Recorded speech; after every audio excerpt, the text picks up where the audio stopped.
Welcome to the Smarter Science of Slim, the scientifically proven program where you eat more and exercise less to burn fat and boost health. Eat smarter, exercise smarter, live better. I am so ready for that. Hey everyone, Jonathan Bailor back with another bonus Smarter Science of Slim podcast. And as you know, podcasts, everything that we do here is about way more than just slimness. It's about living better.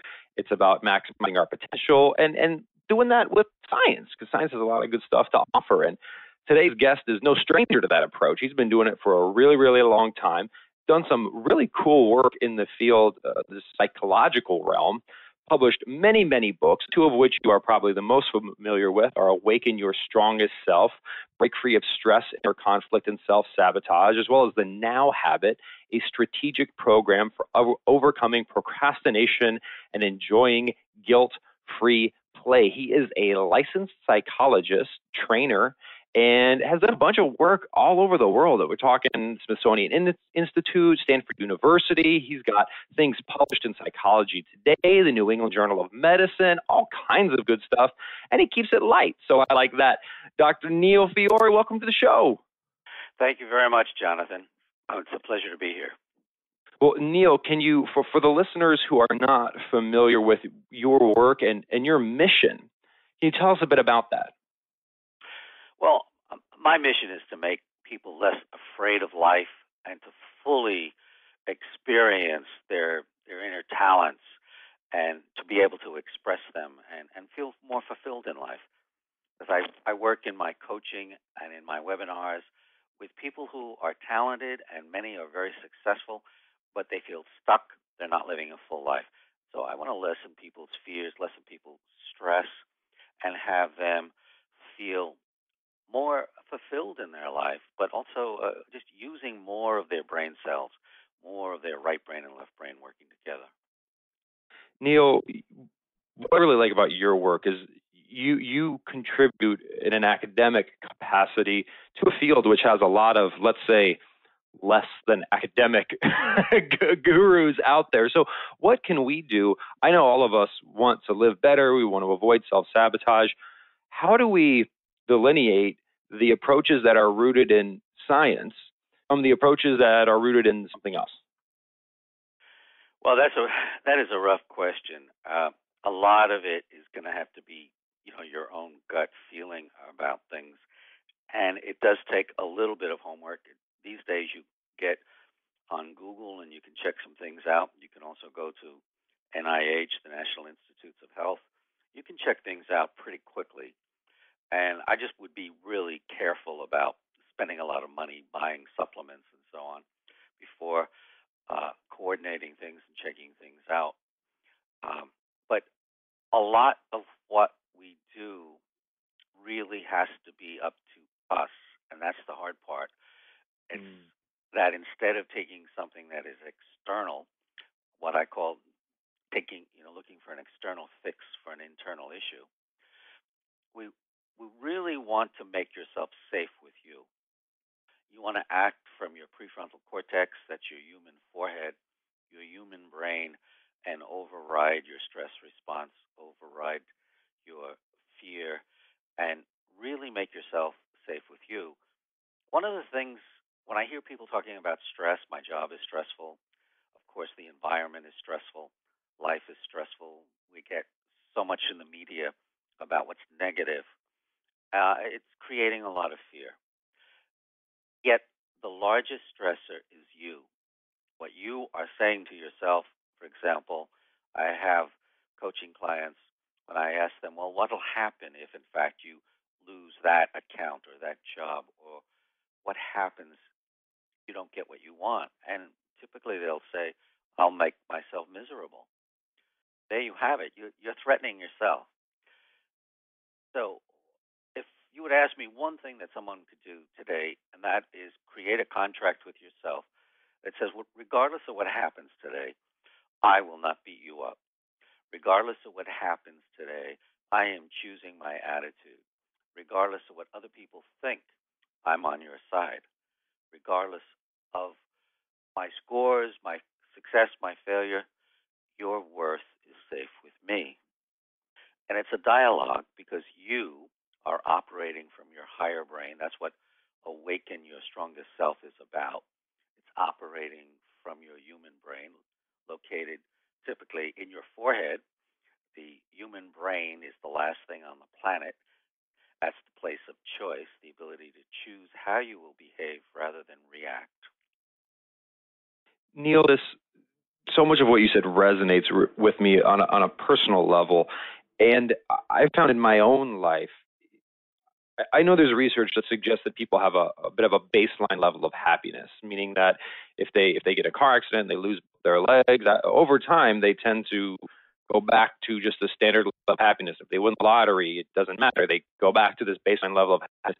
Does something similar exist for stress? Because this is totally anecdotal, observational, but it seems like there are individuals who are in like objectively stressful situations. They're incredibly stressful. They have a lot going on, huge demands. Other people's lives are on the line, and they are less stressed than an individual that has nothing going on and like invents stress. Like they're stressed out about what's going on reality television, which is not something to stress out about, but they get stressed.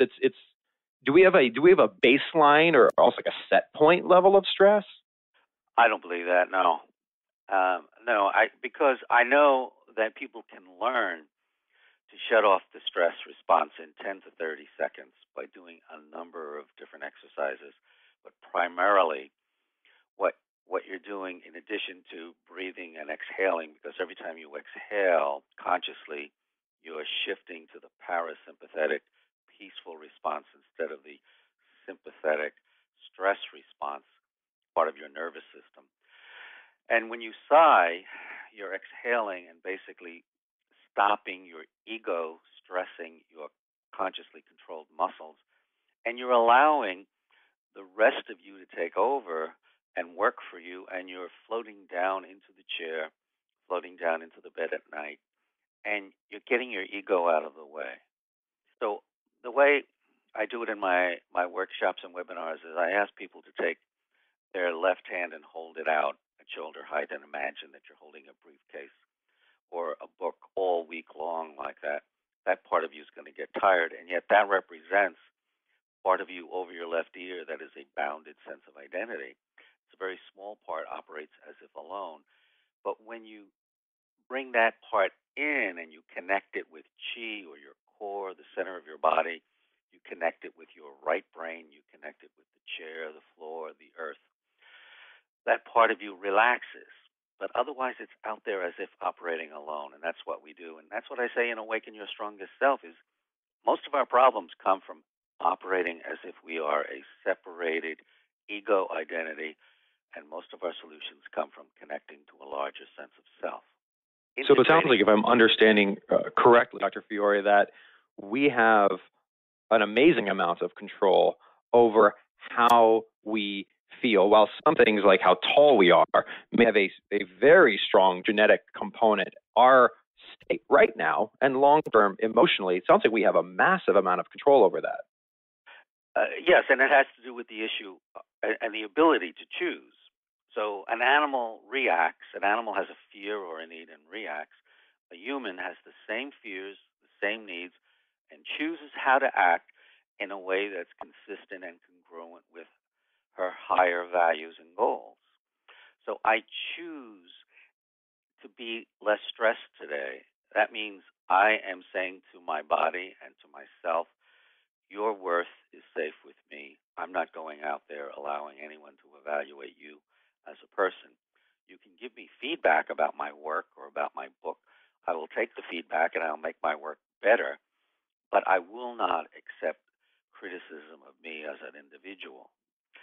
My worth is not up for evaluation. So when you have that kind of contract with yourself, and Viktor Frankl says it beautifully when he says, when everything else is taken away, the last human freedom is the freedom to choose your attitude, to choose how you will treat yourself. It is an issue of choice. And if you had a functional MRI, if your brain were in an MRI machine taking motion pictures of your brain, your forehead would light up whenever you choose, because then you're using your human brain. You're not just reacting. In California, we talk about an earthquake. In other places, we talk about hurricanes. If that external stressor were taking place now, all healthy people would have a stress response, which is a survival response. Your palms get sweaty because the blood rushes from your hands towards your heart and your muscles. You tighten your muscles, you shut off digestion. And if the building doesn't start to fall down in the first few seconds, you shift from your lower fight-flight brain and your adrenal glands to your human forehead and your ability to make a decision that it's not a 10.0 earthquake or hurricane. It's not an 8. It's not even a 6. We're not going to die. It is safe to exhale. It is safe to sit still. And you calculate it as perhaps a 2.5. Maybe it was just a truck rumbling the windows. But it's safe to sit still. It's safe to exhale. That communication in one breath, in 5, 10 seconds, perhaps 30 seconds, you can shut off your stress hormones. Neil, it's very exciting. What has been your experience with, obviously we've got this huge power to choose. We have this massive amount of control. We can make meaningful and demonstrable change in a matter of seconds. Are there situations or substances, I'm thinking of an addict, like someone who is addicted to heroin, and you'll see why I'm going here in a second. Like, heroin, what is he talking about? Where what you just described, this sort of Zen mind state, seems like it requires a little bit of pre-work. So, for example, telling a heroin addict, just take a deep breath, and like there's something else going on in their brain for them to crave heroin. The reason I mention this is it seems like there's a lot of things in our modern culture which may, not as much as heroin, but certainly like these opiate stimulating sweeteners and blah, blah, blah, blah, blah, that may, let's say, complicate some of this, like our ability to choose. Have you seen any of that, or are there any tips regarding that? Well, there's an act of humility, which means I need to understand that my brain has morphine receptors and that it would be like a child walking into a candy store. It is going to be easily addicted to heroin, to morphine, to nicotine, to sugars, to fats. So I need to be protective of my body and my child and my mind. I do not allow a child to eat poison, even if she says, but it's sweet and I really want it.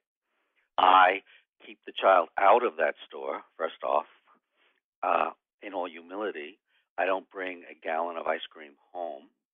On occasion, I will fool myself and bring a bag of chocolate cookies home and find out once again that I have no control. Mm-hmm. So the choice point, for example, if I'm writing a book, then my remote control to my television is blocks away in my office. It's not in my home, because I know if I turn it on, I will stay up too late. I'll watch something. I will lose a couple of hours of sleep, but also a couple of hours of work. So that's an act of humility. But it's also you being in a protective role. This, again, empowers your strongest self to protect a child from eating poison, protecting the child from going into that heroin neighborhood. And you are empowered to protect your body, but there's an act of humility. You're not testing yourself all the time by going to a party where there's all of these desserts. You are staying away ahead of time, and there's the active choices there. But we are vulnerable to addiction, especially if that left arm is out there all day long. It gets tired, and it says, I don't know how to do this. Life is stressful. And you need to say from your higher self, yes, I know. I accept you and myself and my body and my brain as human. Come and join the rest of the body, the rest of the core. I'm standing tall. I'm protecting you. I'm not giving you that poison, even if you say you want it. And that want and have to is the procrastination issue that I mentioned in the now habit and the now habit at work. And that is, when people are procrastinating, they're splitting themselves into two parts. You have to, but I don't want to. And if you say to a teenager you have to, you automatically get rebellion and resistance. Well, also your own brain. It's saying to your brain, I'm ambivalent about this. I don't want to do it, and therefore I'm not going to do it. But there's a third place. There's choice. You don't have to want a root canal or surgery or chemotherapy, but you can choose it. You can also choose exercise. You can choose to buy more vegetables. You can choose to do something ahead of time that makes it easier for you to have available healthy foods. I keep a plate of fruit on my table because that offers me that healthy choice. So there are things that you can do ahead of time coming from a place of humility. Humility and humus and human are all the same root. We are part of the earth, part of the humus. So I'm not going around saying I'm God and I'm in control of everything, but I am operating my choice muscle. And the more you use it, the more you operate from choice, the more the other aspects of you quiet down, because you are showing up as the leader in your life and saying, I am finally taking charge of my life. I am choosing to live according to these values and this particular mission and this future goal. I love it. I think that is a wonderful approach. We've got obviously the choice. We're being, from what I understand, we're being proactive. We really understand that responsibility is on us, but that also doesn't mean we actively put ourselves in situations where we'll have to brute force. Like, just don't have the stuff in the house. Make a choice beforehand to make the choice in the moment even easier. Is that about right? Yeah, that's why I want to have fruit and vegetables in my refrigerator, not a gallon of ice cream. That's right. Yeah. I love it, Neil. Well, you've been doing this for a long time, folks. If you are not familiar with Neil's work, he has been doing this for quite some time and helping people all around the world. For about 30 years. In a good way. And you can learn much more about him and his awesome CV over at neilfiore.com, and his last name is spelled Fiore. Neil, what is next for you on this journey? I'm doing webinars on effective goal setting, and that's kind of what we were talking about today, but how to get all aspects of yourself together, integrating all parts of you around your higher vision and mission. Effective goal setting, time management, life management, living a fuller life. Neil, I love it. It sounds like a much more let's call it in a integrity-based approach rather than just being like this tip or this trick. You're looking really for an integrated, long-term approach. Yes, I want people to have tools at their fingertips that they can bring from the back of their mind to the front of their mind on the spot. And a lot of these materials are on my website and my blog under free articles, and they are available to anyone at neilfiore.com. Love it. Folks, today's awesome guest is Dr. Neil Fiore. He is the author of many, many books, the two of which you are most familiar with, and if you're not, you would likely be best served checking out, is the Now Habit and Awaken Your Strongest Self. Dr. Fiore, thank you so much for joining us today. Thank you, Jonathan.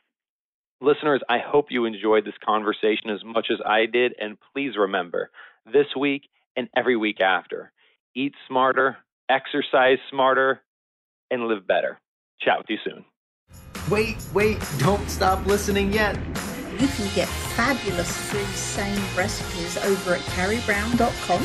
And don't forget your 100% free eating and exercise quick start program, as well as free, fun, daily tips delivered right into your inbox at bailorgroup.com. That's BAILOR group.com.